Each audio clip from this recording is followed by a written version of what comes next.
It's the so-called war on terrorism that's in our faces practically 24/7 as the inescapable focus of our existence. One day, our grandchildren will look back on this time and ask, how was the war on terror won? The entire U.S. ruling class, ruling elite, comes to see terrorism as the preferred means, indeed the only means, to provide social cohesion, to provide an enemy image for the society to keep it together. According to neocon theory from Carl Schmitt, you have to have an enemy image in order to have a society. It's a very dangerous thing, because now it means that the entire social order, the political parties, intellectual life, politics in general, all based on a monstrous myth. Monstrous myth.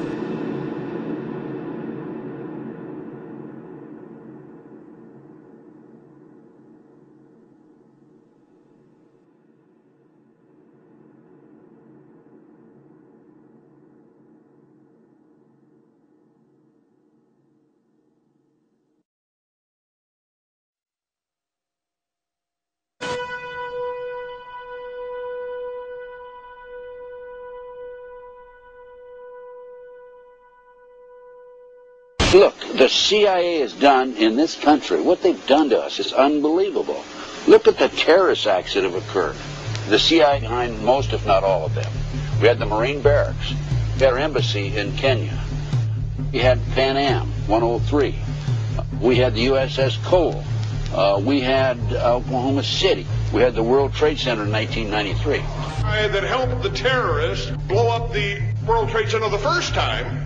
They built the bomb. They got the driver's license.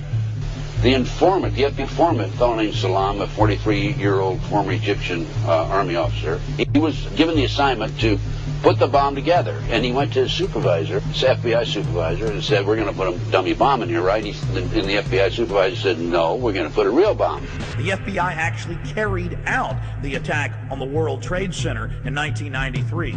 They actually hired Ahmad Salam and paid him $1 million and gave him real explosives, a detonator, and told him to build a bomb and to give it to the foolish people that he was controlling to allow them to attack the World Trade Center complex. Unfortunately for them, there were only 6 people killed, not enough to pass the legislation. So what happened is 2 years later, April 19, 1995, down comes Oklahoma City Murrah building, 168 people killed. 1 year later, the anti-terrorism legislation that takes away many of our constitutional rights and civil liberties is passed.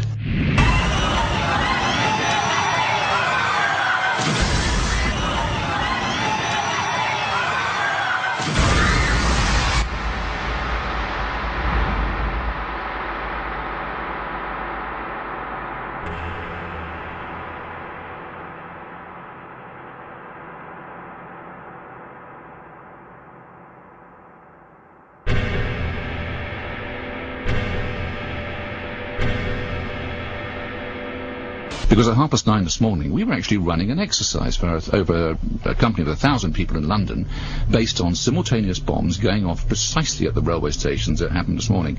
So I still have the hairs on the back of my neck standing upright. To get this quite straight, you were running an exercise to see how you would cope with this, and it happened while you were running the exercise? Precisely.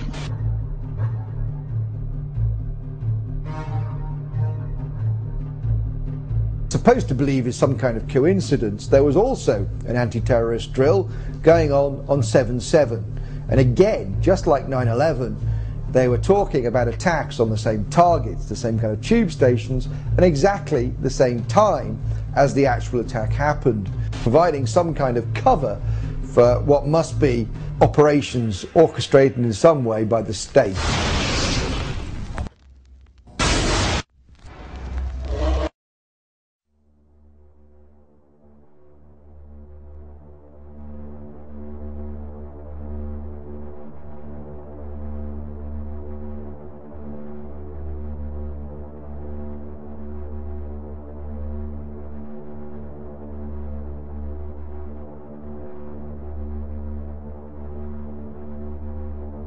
I am absolutely appalled at how much people in this country do not think.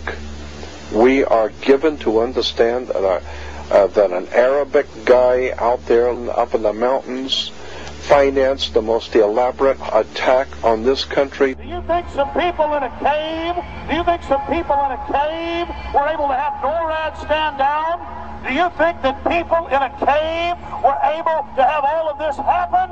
And when I think about how many Americans were killed in New York City, and believing as I do that this thing was a setup job, this is a textbook operation that Nazis used, and they've used it over and over again.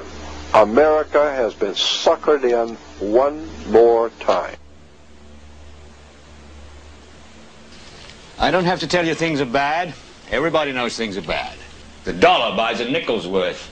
Banks are going bust. Shopkeepers keep a gun under the counter.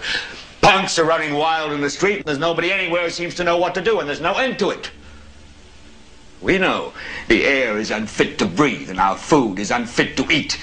We sit watching our TVs while some local newscaster tells us that today we had 15 homicides and 63 violent crimes, as if that's the way it's supposed to be. We know things are bad, worse than bad. They're crazy. It's like everything everywhere is going crazy, so we don't go out anymore. We sit in the house, and slowly the world we're living in is getting smaller, and all we say is, please, at least leave us alone in our living rooms. Let me have my toaster and my TV and my steel-belted radios, and I won't say anything. Just leave us alone. Well, I'm not going to leave you alone. I want you to get mad. I don't want you to protest. I don't want you to riot. I don't want you to write to your congressman because I wouldn't know what to tell you to write. I don't know what to do about the depression and the inflation and the Russians and the crime in the street. All I know is that first, you've got to get mad. You've got to say,